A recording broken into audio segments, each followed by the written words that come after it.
ఈనాడు ఈ ఒక్కసారి ఇది మీరు చూస్తే ఇస్తున్నటువంటి సీట్లు చూస్తే 50% సీట్స్ ఎమ్మెల్యేస్లోనూ ఎంపీస్లోనూ కలిపితే 100 సీట్స్ ఈ బీసీ వర్గాలకు, మైనారిటీ, ఎస్సీ ఎస్టీ వర్గాలకు ఇవ్వడం జరిగింది.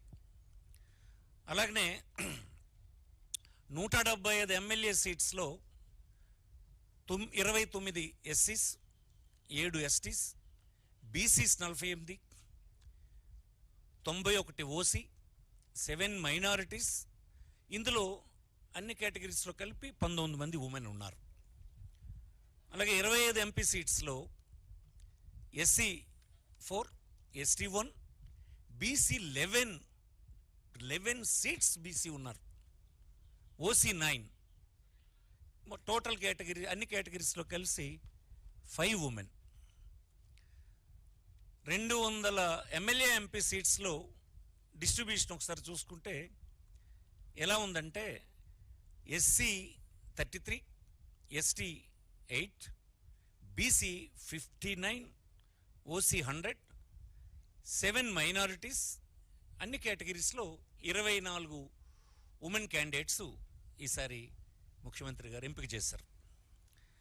ఇది సిగ్నిఫికెంట్ ఇంక్రీజ్. ఇది నేను ఇప్పుడే చెప్పాను, దానికి మాటలు లేవు. ఎప్పుడు అసలు రాష్ట్రంలో ఎప్పుడు ఎన్నడూ స్వాతంత్రం వచ్చిన తర్వాత లేదు. ఫస్ట్ టైం ఇది. ఇంకే రాజకీయ పార్టీ ఈ రాష్ట్రంలో చేయలేదు. బీసీలకు చేసామని, బీసీలకు అధికారం ఇస్తామని, ఇది బీసీల పార్టీ అని చెప్పిన వాళ్ళు ఏనాడు ఇలా చేయలేదు. ఈనాడు ఇంత పెద్ద ఎత్తున ఈ నంబర్ ఉందని మీకు ఈ సందర్భంగా మనం చేస్తున్నాం. అలాగనే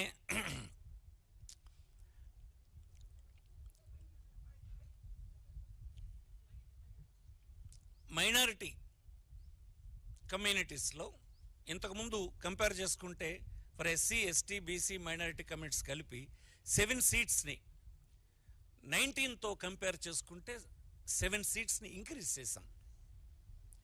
అలాగే 5